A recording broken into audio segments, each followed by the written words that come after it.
Karmad DMIC समृद्धी connectivity महामार्गावर आज भीषण अपघात। दिनांक 8 डिसेंबर रोजी 2:52 करमाडच्या दिशेने भरधाव वेगाने येणारी कार बनगाव लाहुकी फाट्यावर पोहोचताच रस्त्यातील गतिरोधक चालकाच्या नजरेस पडला नाही। अचानक झालेल्या धक्क्यामुळे कार गतिरोधकावरून उडी घेत चौकातील दुभाजक तोडत पुढे सरकली आणि क्षणात पेट घेतला। सुदैवाने कारमधील 5ही जण वेळीच बाहेर पडल्यामुळे मोठी जीवितहानी टळली। मात्र कार पूर्णपणे जळून खाक झाल्याने मोठे आर्थिक नुकसान झाले आहे।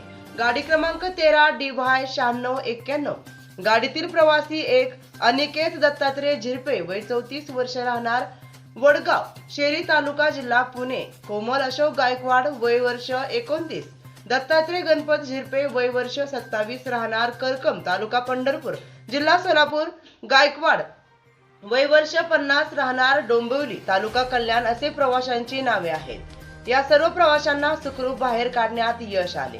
या चौकात गतिरोधकांचा अंदाज न आल्याने यापूर्वीही अनेक अपघात घडले आहेत। वारंवार होणाऱ्या घटनांमुळे या ठिकाणी सुरक्षेची गंभीर समस्या निर्माण झाली असून संबंधित विभागाने तातडीने उपाययोजना करण्याची गरज स्पष्ट झाली आहे। अनिल भालेराव, जिल्हा प्रतिनिधी, SS India news, Chhatrapati Sambhajinagar.